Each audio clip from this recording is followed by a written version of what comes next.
Los elfos. De Ludwig Tieck. ¿Dónde está nuestra pequeña María? Está jugando en el prado con el hijo de nuestro vecino, contestó la mujer. No vayan a perderse, dijo el padre, preocupado, son tan atolondrados. La madre echó un vistazo a los pequeños y les llevó su merienda a la mesa. «¿Qué calor hace?», dijo el muchacho mientras la niña se abalanzaba sobre las rojas cerezas. «Tengan cuidado, niños», dijo la madre, «no vayan muy lejos de casa ni se adentren en el bosque. Su papá y yo vamos al campo». El joven Andrés contestó.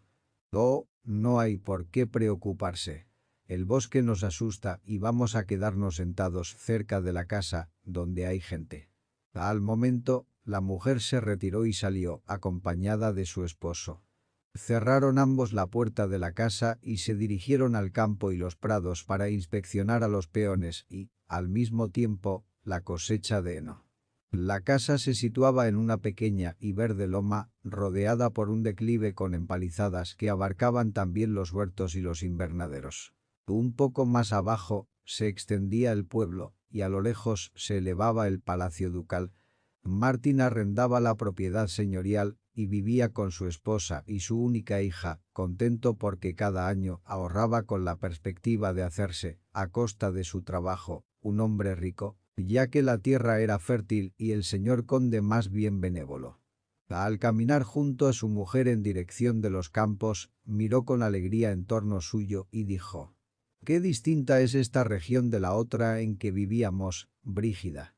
Aquí todo es tan verde, el pueblo es abundante en frutos, la tierra derrocha pastos y hermosas flores. Todas las casas son alegres y limpias, y los habitantes, ricos.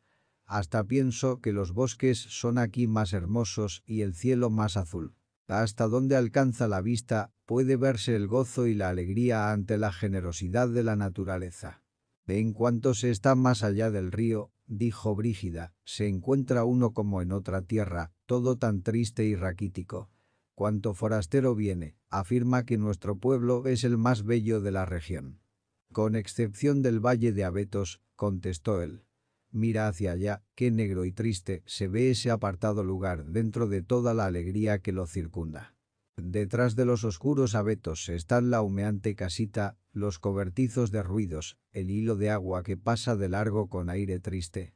«Es cierto», dijo la mujer, mientras permanecían de pie. «Al acercarse a ese lugar, se vuelve uno triste y temeroso sin saber la razón de ello.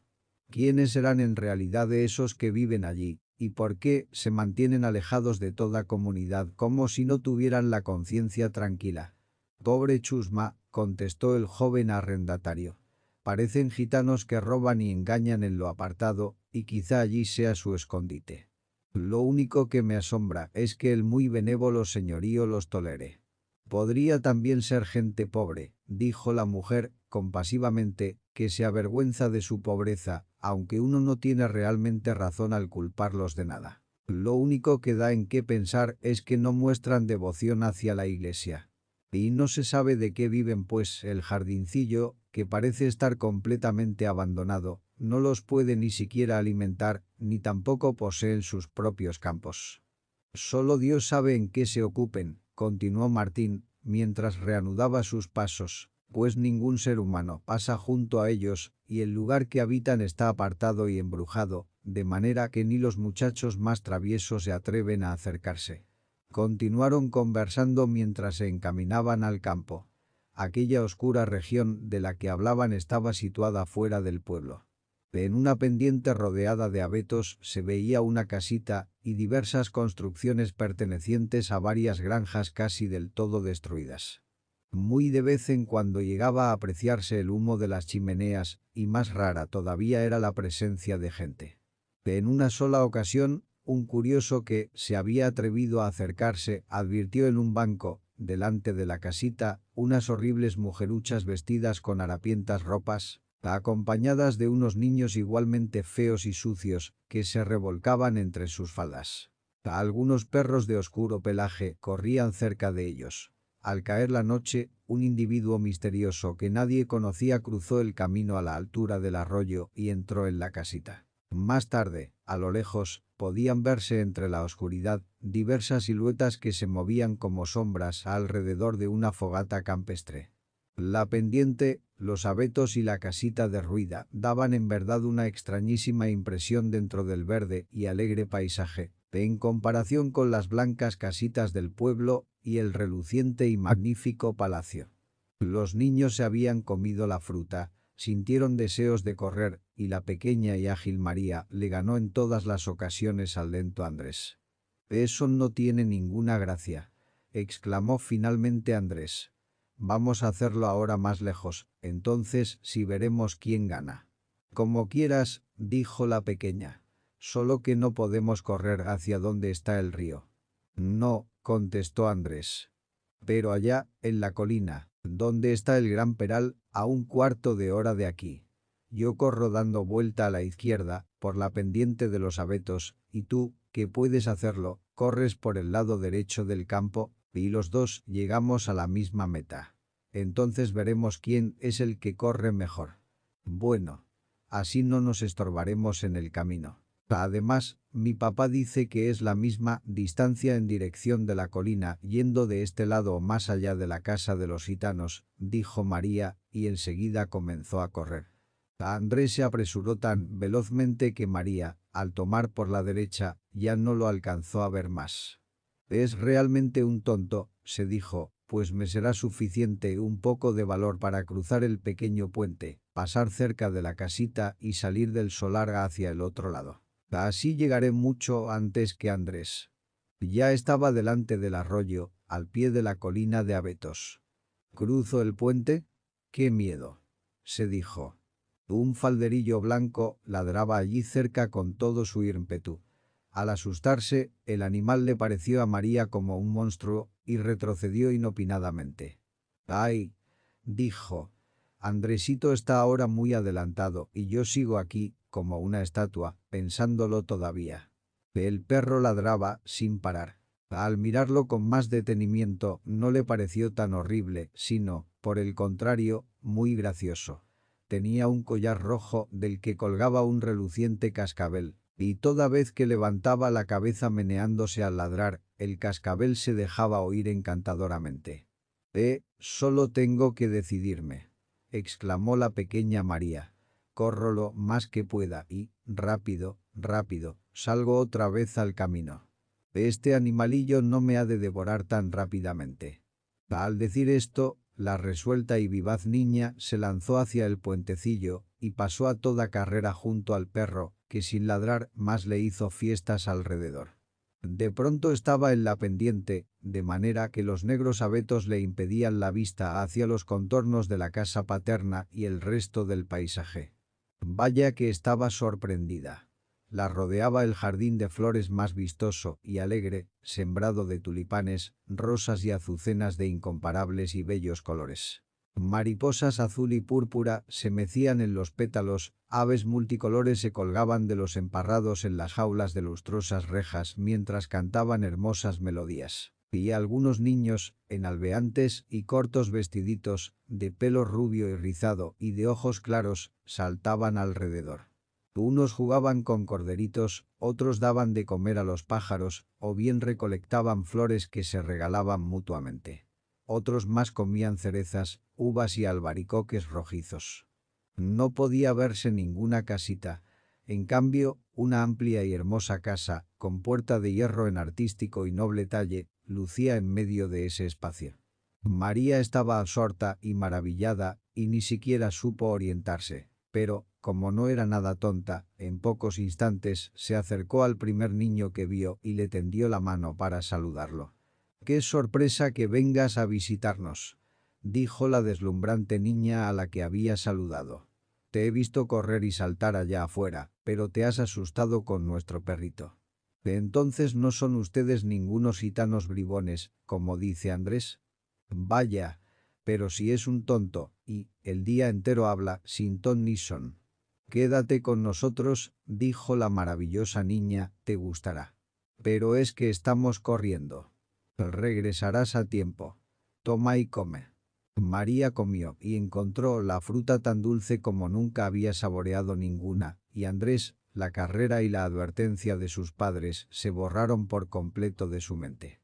Una mujer muy alta, vestida con lujo deslumbrante, se acercó y preguntó por la niña extranjera.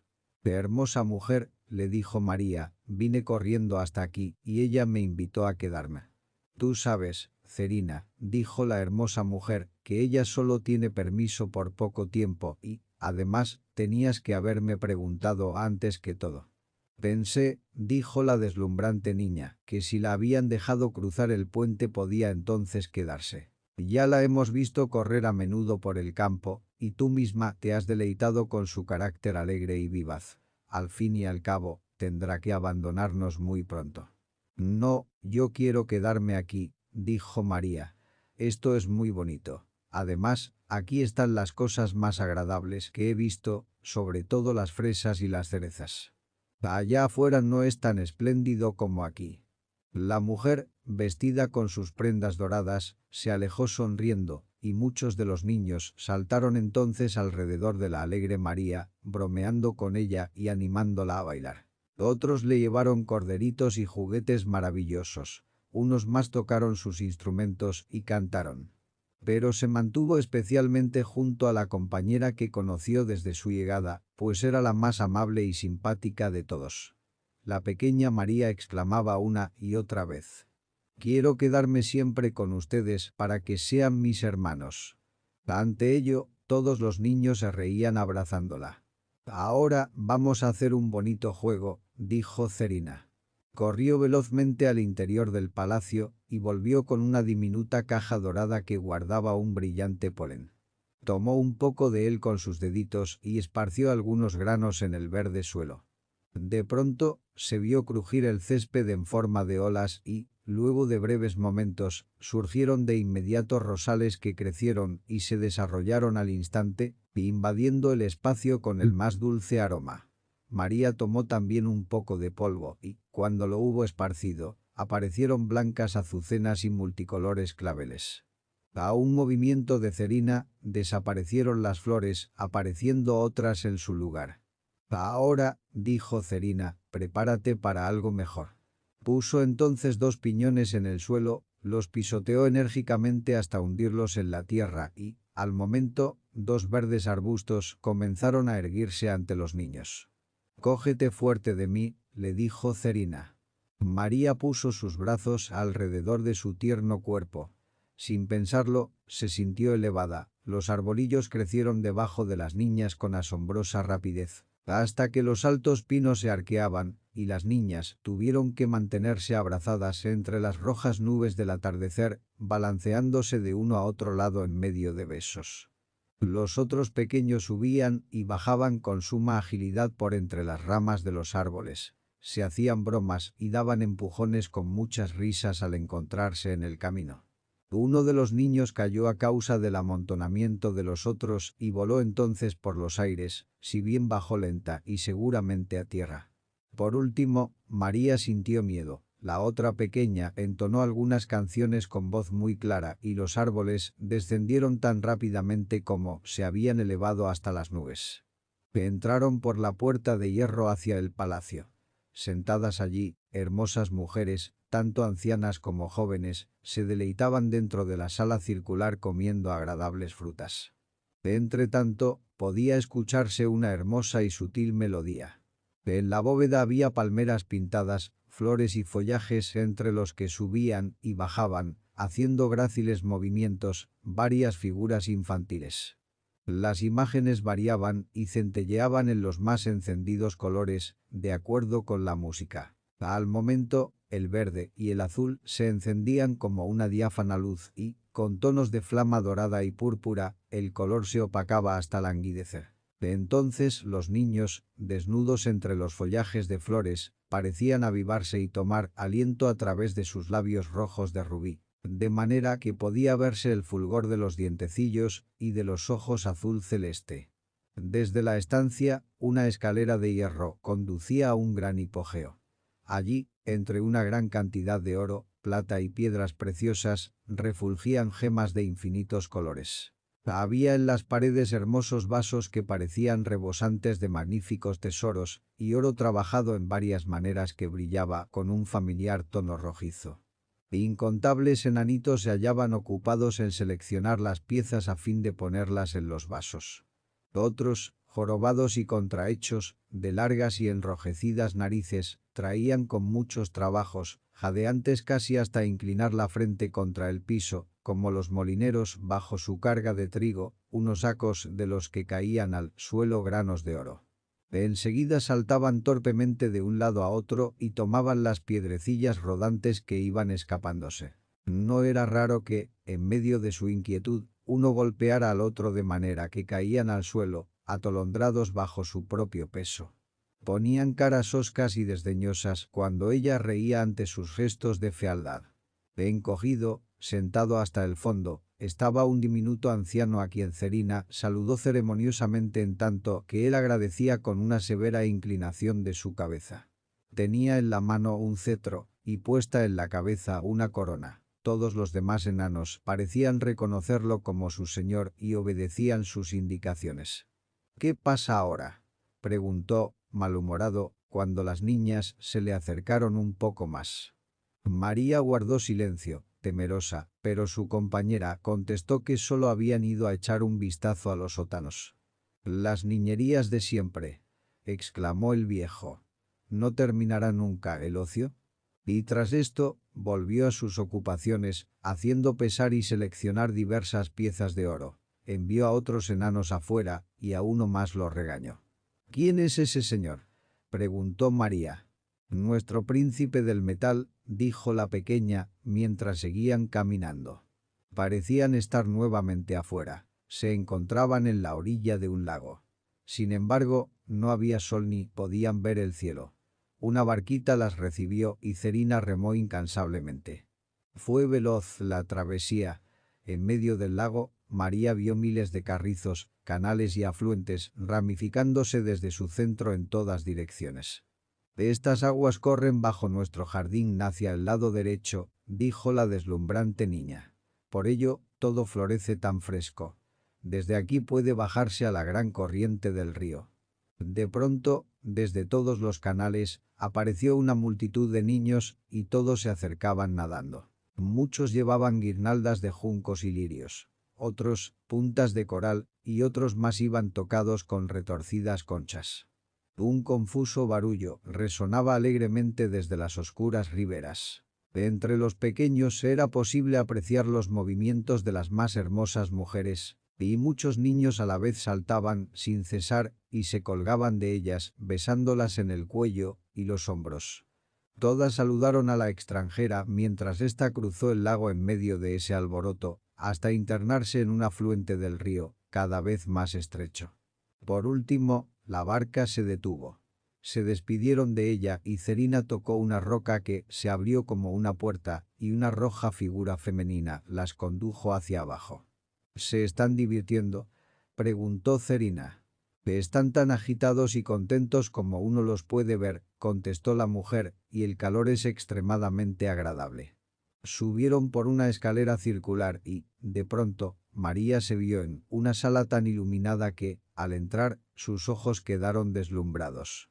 Tapices de un rojo intenso nutrían con una brasa púrpura los muros, y cuando la mirada de María se hubo adaptado vio, para su sorpresa, cómo ciertas figuras saltaban y danzaban sobre los tapices en medio de la mayor alegría, y con tan grácil constitución y proporción, que no podía imaginarse otra cosa más cautivante. Sus cuerpos semejaban al bermejo metal, y parecía como si la inquieta sangre pulsara visiblemente dentro de ellos. Mostraban su risa ante la niña extranjera, saludando con repetidas inclinaciones, pero cuando María intentó acercarse, Cerina la retuvo de pronto con fuerza, gritándole: «Vas a quemarte, María, todo eso es fuego». María sintió el calor. «¿Por qué estas figuras tan tiernas no salen y juegan con nosotros?», preguntó a su amiga. «Porque así como tú vives en el aire, ellas tienen que permanecer en el fuego. De otro modo, morirían. Mira qué bien se sientan, cómo ríen y gritan. Allí, bajo tierra, los ríos de fuego se expanden en todas direcciones. Por su causa, crecen ahora las flores, las frutas y los sarmientos. Los rojos ríos corren al lado de los riachuelos, y así estos seres de cambiantes llamas se mantienen siempre activos y alegres. Pero es ya demasiado fuego para ti. Vamos otra vez al jardín. En el jardín, el escenario era distinto. El brillo de la luna reposaba en cada pétalo, los pájaros permanecían en silencio y los niños dormían, en variados grupos, entre el verde follaje. Pero María y su amiguita no sentían ningún cansancio. En medio de largas conversaciones, paseaban bajo la cálida noche de verano. Al amanecer, se refrescaron con frutas y leche. María dijo: «Cambiemos de ambiente y salgamos al abetal para ver de cerca los abetos». «Con mucho gusto», dijo Cerina. «Así podrás visitar a nuestros guardias, que seguramente van a gustarte. Están en lo alto del terraplén, entre los árboles». Caminaron entre multicolores jardines, cruzando florestas repletas de ruiseñores. Luego ascendieron por colinas rebosantes de parras y, después de seguir el intrincado curso de un claro hilo de agua, llegaron por fin al abetal y al declive que limitaba la región.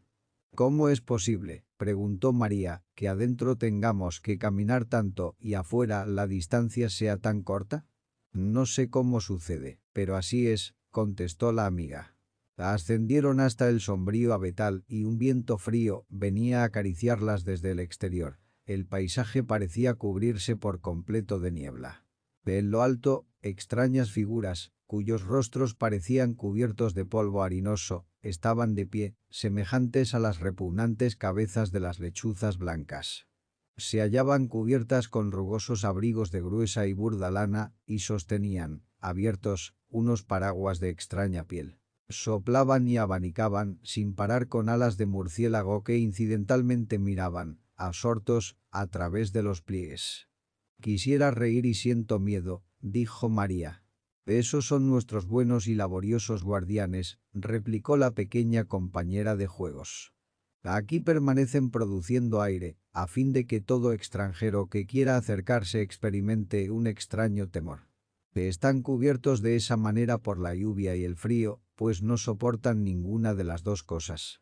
Aquí abajo nunca llega nieve ni viento, ni hay frío. Aquí es el eterno verano y la eterna primavera, pero si no se relevaran en sus puestos, morirían completamente».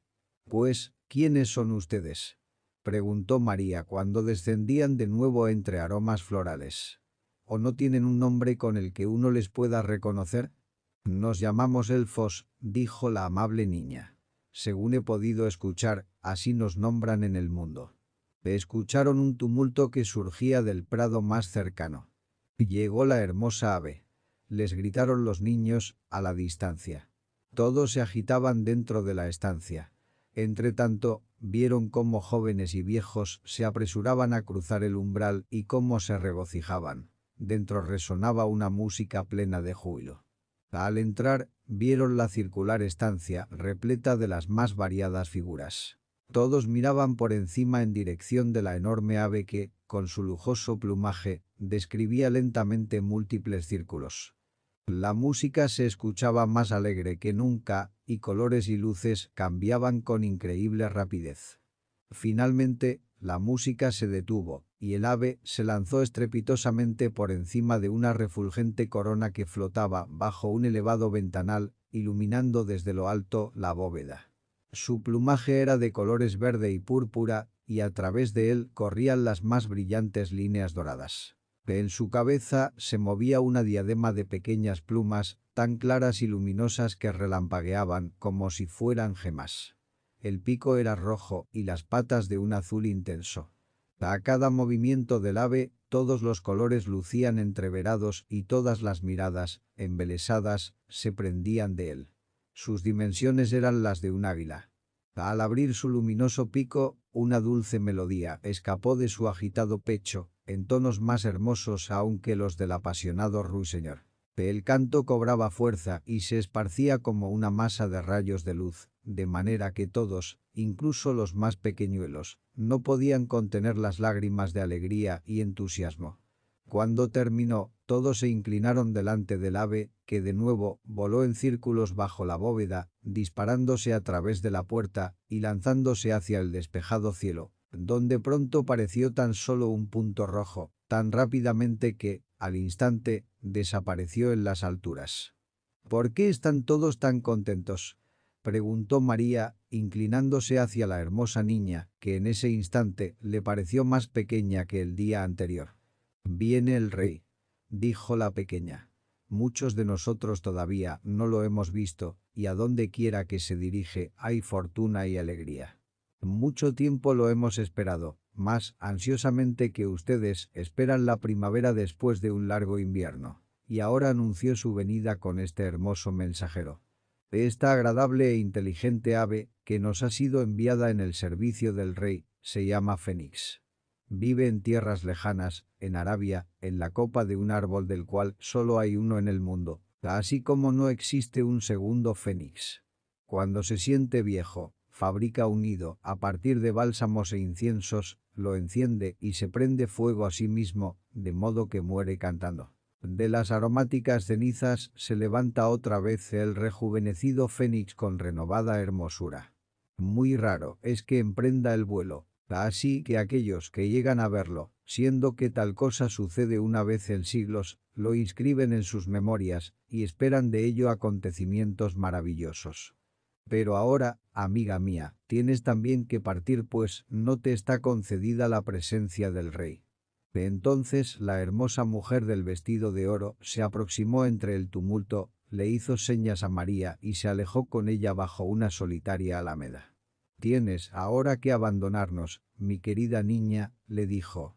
«El rey quiere mantener su corte en este lugar durante los próximos 20 años, o incluso más. Se esparcirán fertilidad y bendiciones por todo el país, y especialmente aquí.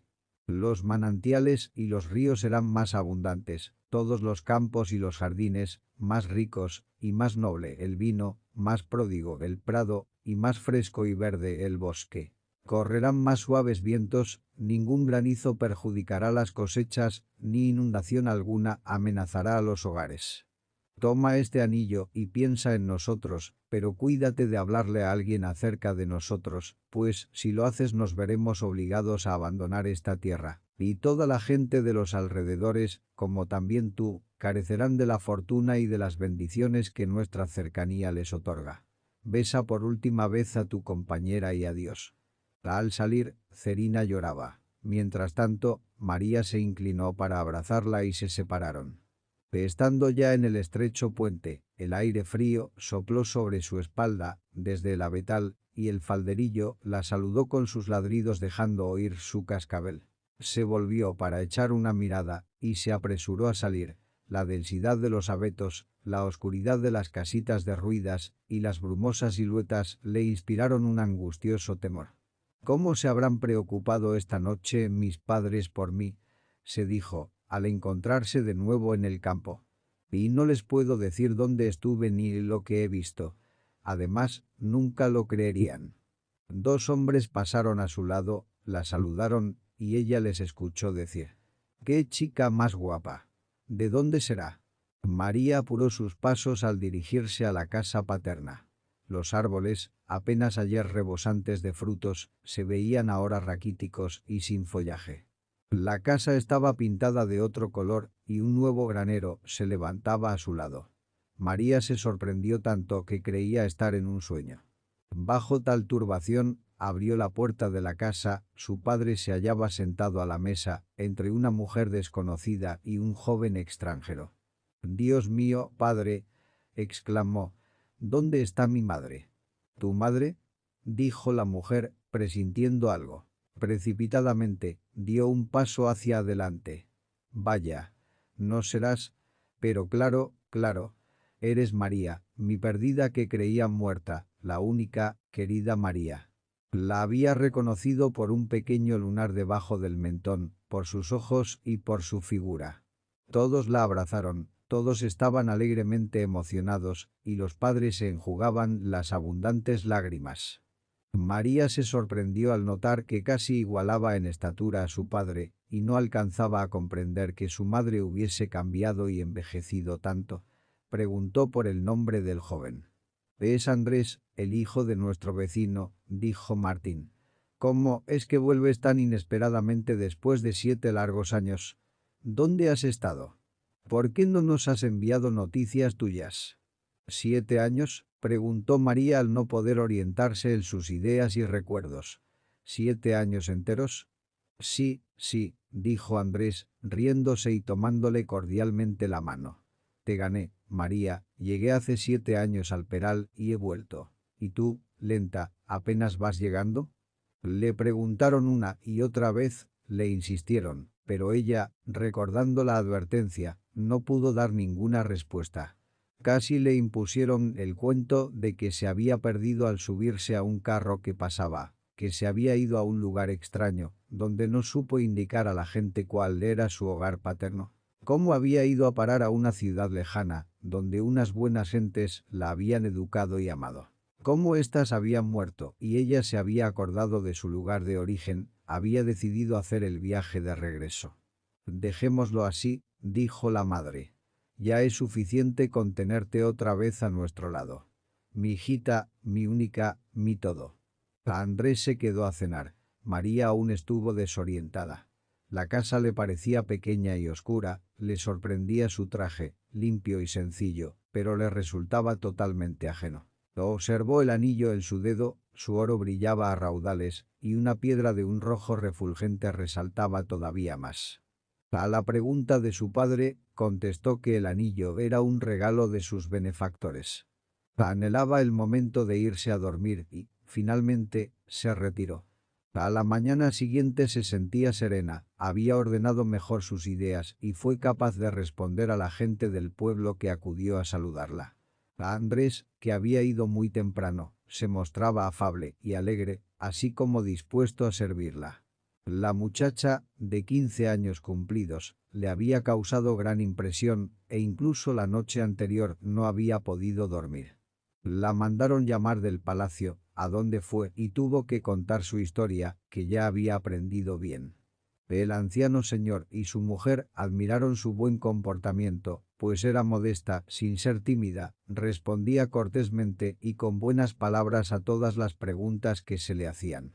La timidez ante los nobles y ante aquellos de que se rodeaban había desaparecido, pues al comparar estas salas y sus adornos con los prodigios y la elevada belleza que había visto en la estancia secreta de los elfos, este lujo terrenal le parecía opaco, y la presencia de la gente insignificante.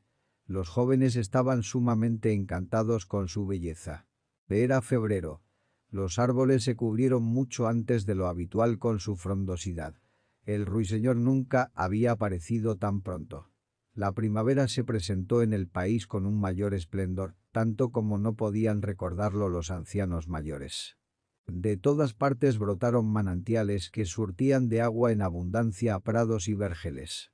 Las colinas parecían haber crecido, las regiones donde las parras de uva maduraban se elevaron notablemente, los frutales florecieron como nunca y una bendición plena de aromas se expandía sobre el paisaje en forma de nubes y de pétalos. Todo se daba asombrosamente bien, no hubo día en que faltara el agua, ni tempestad alguna que dañara las cosechas, el vino brotaba enrojecido de inmensos racimos y los habitantes del pueblo se admiraban sobrecogidos, como en mitad de un dulce sueño. El año siguiente fue igual, si bien la gente ya se había acostumbrado a lo maravilloso. En otoño, María cedió a los ruegos de Andrés y de sus propios padres. Se hizo su novia y en invierno se casó con él. Muchas veces recordaba con honda nostalgia su viaje a la región oculta de los abetos. Permanecía callada y seria. A pesar de lo hermoso que era todo cuanto la rodeaba, conocía algo todavía más hermoso. Por ello, una ligera melancolía transformaba su ser con serena tristeza. Le dolía escuchar a su padre o a su marido hablar de los gitanos y bribones que se suponía vivían en la oscura pendiente. Muchas veces quiso defenderlos, sobre todo ante Andrés, quien parecía encontrar cierto placer al hablar mal de ellos, pues ella sabía que eran los benefactores de la región. No obstante, reprimía siempre sus palabras. Así vivió durante un año, y al siguiente, se puso la más de contenta ante la llegada de una hija, a la cual le dio el nombre de Elfriede, seguramente en recuerdo de los elfos. La joven pareja vivía con Martín y Brígida en la misma casa, que era suficientemente amplia, y ayudaba a los viejos en los quehaceres domésticos. La pequeña Elfriede mostró pronto capacidades y talentos especiales. Caminó prematuramente y pudo hablar todo cuando aún no cumplía los primeros 12 meses. Más aún, después de varios años era tan lista y sensata, y de tan extraordinaria belleza, que todos la veían con admiración. En tanto su madre no podía dejar de pensar en su semejanza con los relucientes niños que habitaban en la pendiente de los abetos. A Elfriede no le agradaba estar con los demás niños. Por el contrario, evitaba, hasta el punto de parecer tímida, sus entusiastas juegos, y prefería más que nada estar a solas. Entonces se apartaba en un rincón y leía o trabajaba con ahínco en su delicada costura. Muchas veces se le veía profundamente ensimismada, o bien caminar de un lado a otro, hablando excitadamente consigo misma. Gustosos, sus padres la dejaban pues era una niña sana y alegre. Pero las respuestas y comentarios extrañamente inteligentes los hacía sentirse preocupados. Niños tan listos, dijo la abuela Brígida, a menudo no llegan a mayores, no están hechos para este mundo. Además, la niña es extraordinariamente hermosa y no se hallará a gusto en este mundo. La pequeña tenía la particularidad de disgustarse mucho cuando era ayudada en sus quehaceres. Quería siempre hacerlo todo por sí misma. Casi a diario era la primera en levantarse, se aseaba con mucho esmero y se vestía ella sola. Era muy cuidadosa por las noches. Al guardar sus ropas y vestidos, absolutamente nadie, incluida su madre, tenía permitido acercarse a sus cosas. Su madre la miraba hacer en medio de tales caprichos. Aún no sospechaba nada. Pero no salió de su asombro cuando, un día de fiesta en que iban de visita al castillo, al mudarle la ropa entre forcejeos, gritos y llantos de la niña, descubrió en su pecho, colgada de una cadenita, una extraña medalla de oro. En ella reconoció de inmediato una de las tantas que había visto en la bóveda subterránea. La pequeña se asustó mucho, confesó haberla encontrado en el jardín y, al gustarle tanto, la guardó celosamente. Le rogó con tanta insistencia y ternura que le permitiera quedársela, que María se la sujetó de nuevo al cuello y, pensativa y silenciosamente, se encaminó con ella hacia el castillo. A un costado de la casa había una troje y una construcción donde guardaban los aperos de labranza. Detrás se hallaba un pequeño prado con un viejo cobertizo que nadie visitaba, debido a que después de la nueva disposición de los edificios quedaba muy lejos del jardín. Era en esa soledad donde Elfriede prefería permanecer. Allí nadie la perturbaba, de manera que sus padres no la veían durante gran parte del día.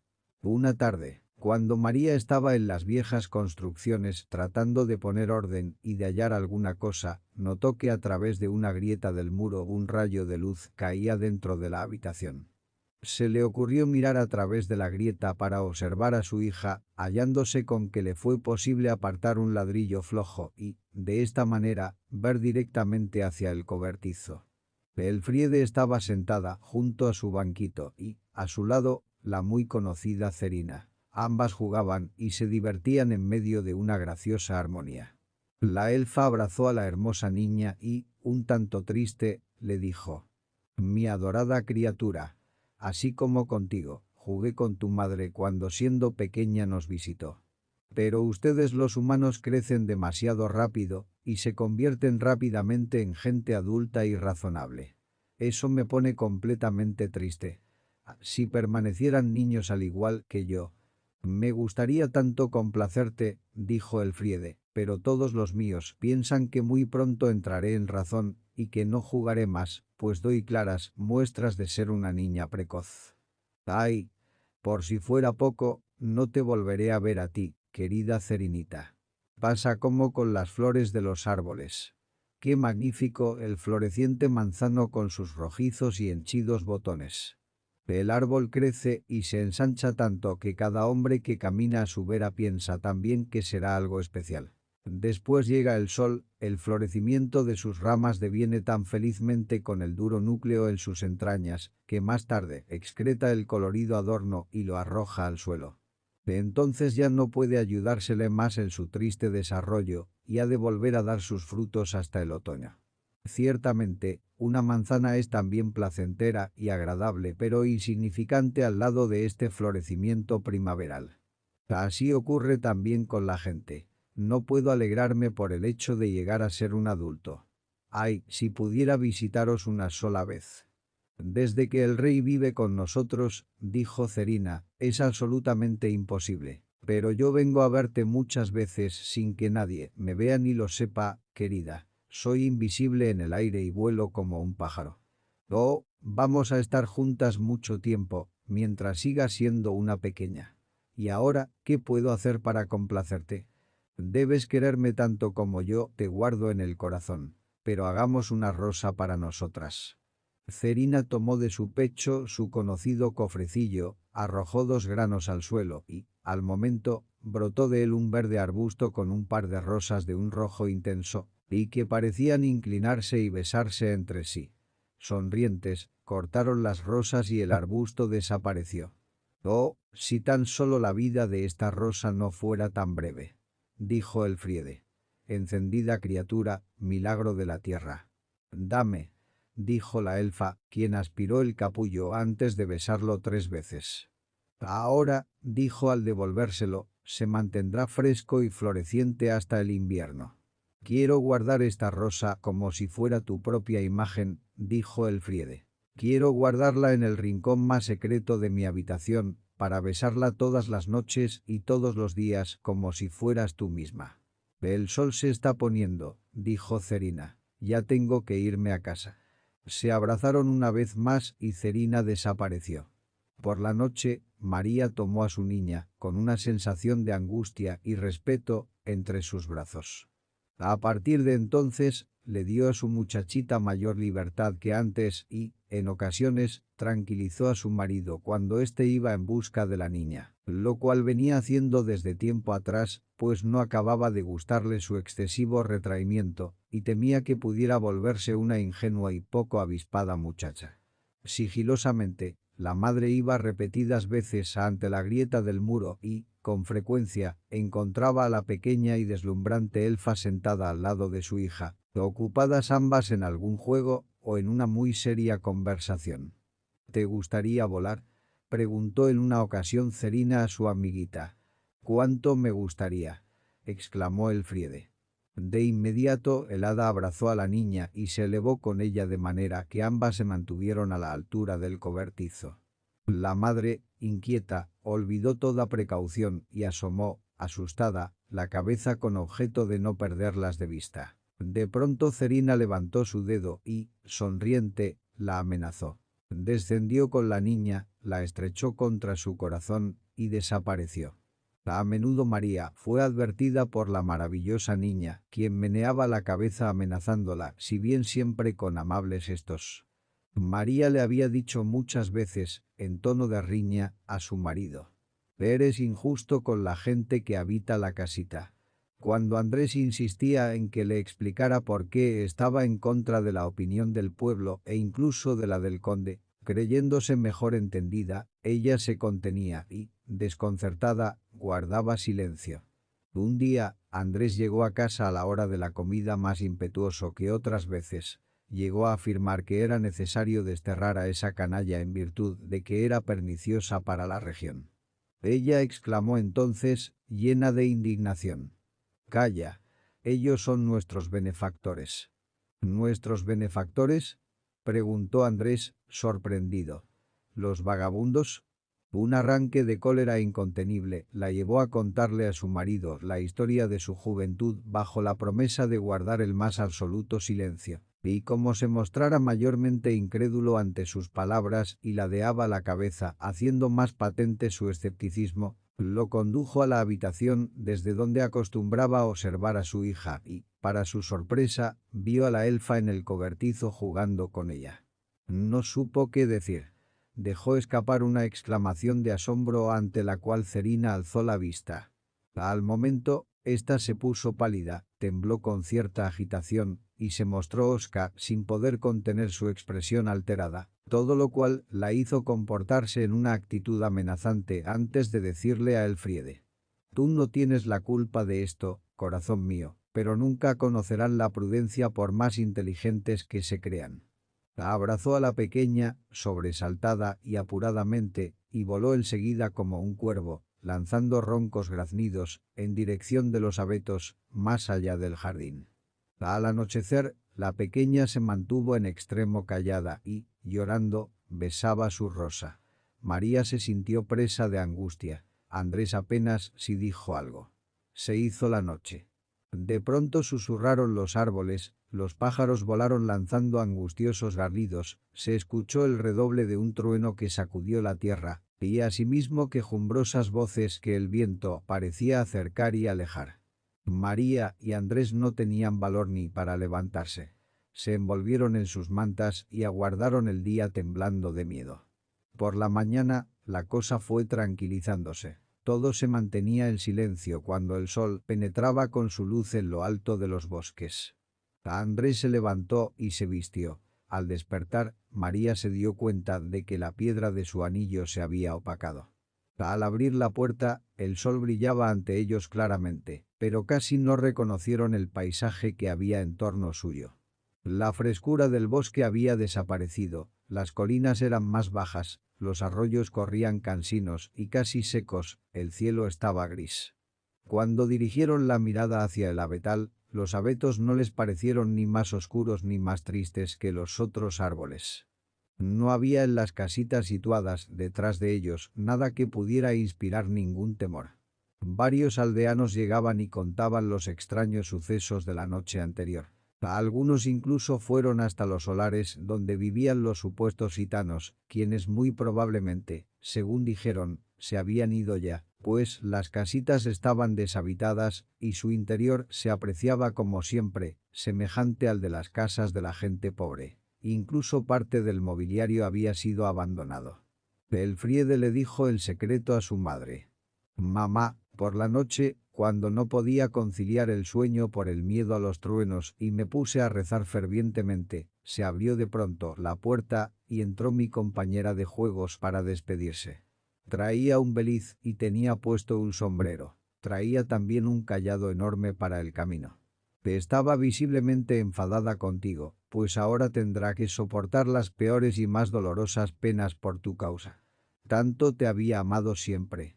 De cualquier manera, según dijo ella, abandonarán contra su voluntad nuestra región». María le prohibió hablar acerca del asunto. Entretanto, el barquero llegó del otro lado del río, contó cosas extraordinarias. Al caer la noche, según dijo, un hombre de elevada estatura y de aspecto extraño llegó con él para alquilarle la embarcación hasta la hora del amanecer, pero a condición de que se quedara tranquilamente durmiendo en su casa o, al menos, no pasara de la puerta hacia afuera. Tenía miedo, continuó el anciano, pero ese extraño asunto no me dejaba dormir. Me escurrí silenciosamente hacia la ventana y miré hacia afuera, buscando con los ojos el río. Grandes y turbulentas nubes flotaban en el cielo y los bosques lejanos susurraban temiblemente. Mi cabaña parecía temblar y lamentos y aullidos parecían irla cercando lentamente. Entonces miré de pronto una luz blanca que se extendía y se hacía más ancha, como miles y miles de astros caídos del cielo. Palpitando con mucho brillo, se agitó sobre la pendiente del abetal, avanzó a través del campo y se esparció a lo largo de las aguas del río. Entonces escuché por todos lados, como si alguien caminara torpemente, algo parecido a un tintineo y, luego, murmullos. Se dirigieron hacia mi barca y todos treparon a ella. Grandes y pequeñas siluetas luminosas, hombres, mujeres y al parecer niños, así como un alto y extraño hombre que iba al frente de ellos hacia la otra orilla. Miles nadaban en las aguas del gran río, al lado de la embarcación, mientras en el aire flotaban luces y nubes blancas, y no había quien diera término a sus lamentos y quejas por tener que viajar tan lejos. El golpe de los remos sobre el agua producía un murmullo aislado de todo lo demás, y después, de pronto, surgió el silencio. Muchas veces atracaba la barca y volvía en todas las ocasiones con una nueva carga. Llevaban consigo muchos toneles de gran peso que cargaban y hacían rodar unos asquerosos enanos que los acompañaban. Parecían diablos o duendes, yo no lo sé. Más tarde, en medio de un ondulante fulgor, llegó un engalanado séquito. Un anciano, que montaba un corcel blanco, parecía ser el centro en torno al cual todos se apretujaban. Solo pude apreciar la cabeza del caballo cubierto por completo con unos bellos y lustrosos mantos. El viejo llevaba sobre su cabeza una corona tan brillante que, cuando cruzó el río en dirección de la orilla opuesta, pensé que el sol quería elevarse y la aurora flameaba frente a mí. Así transcurrió toda la noche. Por último me dormí, a la vez alegre y temeroso. Por la mañana todo estaba tranquilo, pero el río casi desapareció, y es tanta su merma que tendré dificultades para gobernar mi embarcación. En el transcurso de ese mismo año, cuanto abarca la vista iba decreciendo. Los bosques morían, los veneros se agotaban y la región, antaño la común alegría de los viajeros, estaba en el otoño tan asolada, diezmada y yerma por todas partes, que apenas si se mostraba un pequeño sitio, en medio del mar terroso, donde crecieran pálidos hierbajos. Los frutales habían desaparecido, las viñas se perdieron, y el aspecto del paisaje era tan triste que al año siguiente el conde abandonó con su familia el castillo, que con el curso del tiempo quedó en ruinas. Elfriede, sumida en la mayor tristeza, contemplaba noche y día a su Rosa. Recordaba a su compañera de juegos y, a medida que se doblaba y secaba la flor, también ella iba inclinando su cabecita, hasta consumirse antes de llegar la primavera. María iba a plantarse muchas veces enfrente de la casita e imploraba y oraba por la dicha perdida. Se consumió al igual que su pequeña hija y murió al cabo de pocos años. Entonces el viejo Martín se fue a vivir con su yerno a la región donde antaño había vivido. Fin.